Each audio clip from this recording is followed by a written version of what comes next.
Bienvenue à cette édition du Morning Call. Le 51e sommet des chefs d'État de la CEDEAO s'est tenu à Monrovia au Libéria. Des assises qui ont examiné la candidature du Maroc de rejoindre l'organisation sous-régionale.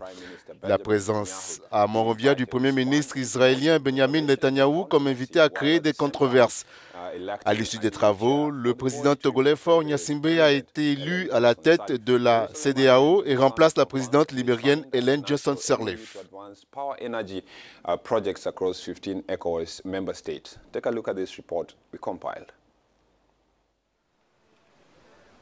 La stabilité régionale était au menu du sommet de la CEDEAO qui s'est achevé dimanche à Monrovia au Libéria.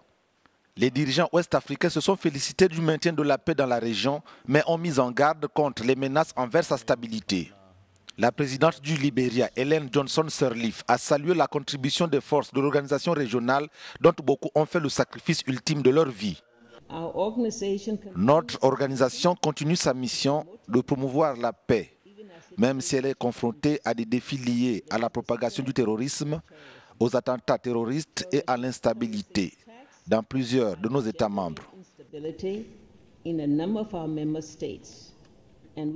Nous savons que le terrorisme constitue une menace croissante pour nous tous.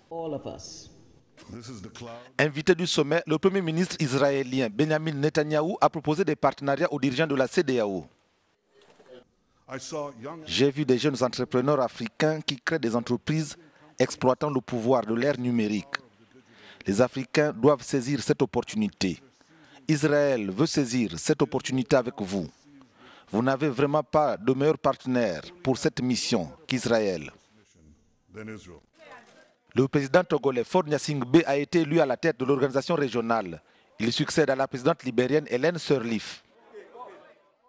Et puis la journée d'hier a été marquée par l'absence du roi Mohamed VI qui a annulé sa visite au dernier moment officiellement en raison de la présence du Premier ministre israélien Benjamin Netanyahou qui a déclaré, je cite, « Israël est de retour en Afrique et l'Afrique est de retour en Israël ». J'espère que nous parviendrons à concrétiser deux accords très importants pour approfondir notre coopération. Rappelant qu'Israël ouvre deux nouvelles missions commerciales, l'une en Afrique de l'Est et l'autre en Afrique de l'Ouest. Et puis, autre temps fort de ce sommet, vous l'avez entendu dans ce sujet que nous avons diffusé, la nomination du successeur d'Ellen Johnson Sirleaf à la tête de l'entité en la personne de Faure Gnassingbé, le président togolais qui a appelé à plus d'intégration et encouragé un peu plus à la mobilité économique dans cet espace régional d'Afrique de l'Ouest.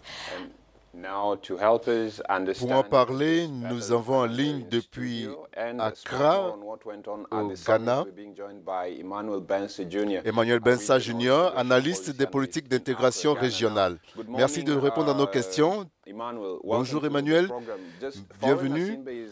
Faure Gnassingbé est le nouveau président de la CEDEAO. Qu'en pensez-vous? Je crois que Faure Gnassingbé a fait un certain nombre de choses importantes pour son pays. L'année dernière, en octobre, il a accueilli avec succès le tout premier sommet de l'Union africaine sur l'économie bleue et cela a été un débat très important qui a permis de réfléchir sur la façon dont on peut optimiser les revenus de nos mers et océans et cela même au niveau continental.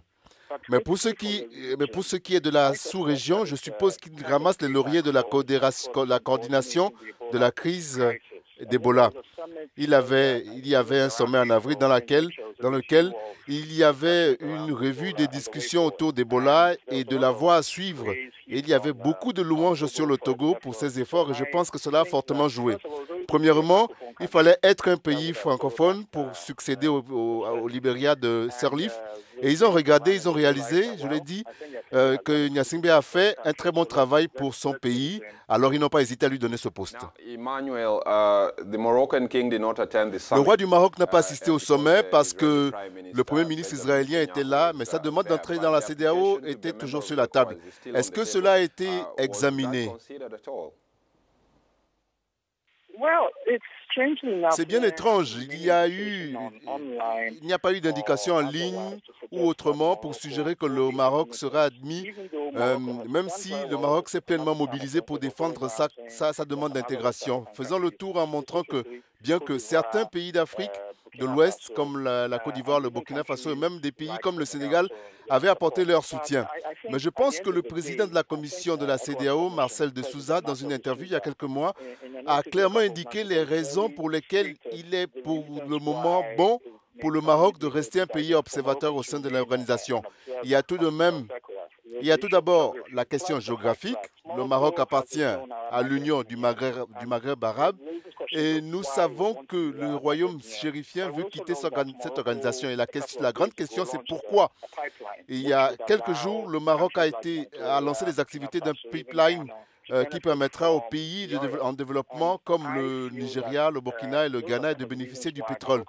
J'estime que ce sont certaines de ces raisons qui font que le Maroc veut introduire la CEDEAO. Now, Emmanuel Netanyahu made history as the first-sitting Israeli Parlons de partenariat. Pourquoi Israël s'intéresse à l'Afrique de l'Ouest? They have a vested interest in West Africa. What is really Israel's main interest with the ECOWAS countries? Israël a beaucoup d'argent et de ressources.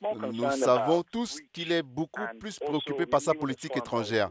Nous savons qu'il a visité, le Premier ministre a visité des pays africains l'an dernier et qu'il va être au Togo en octobre.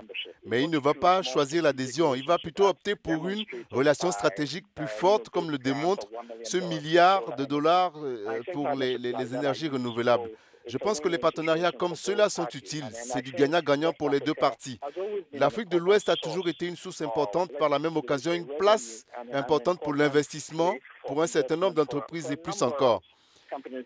Ils voient en Afrique de l'Ouest des efforts de démocratiser la sous-région, mais je pense que c'est cet environnement qui pousse à investir en partie Israël dans cette technologie et de certaines de ses compétences.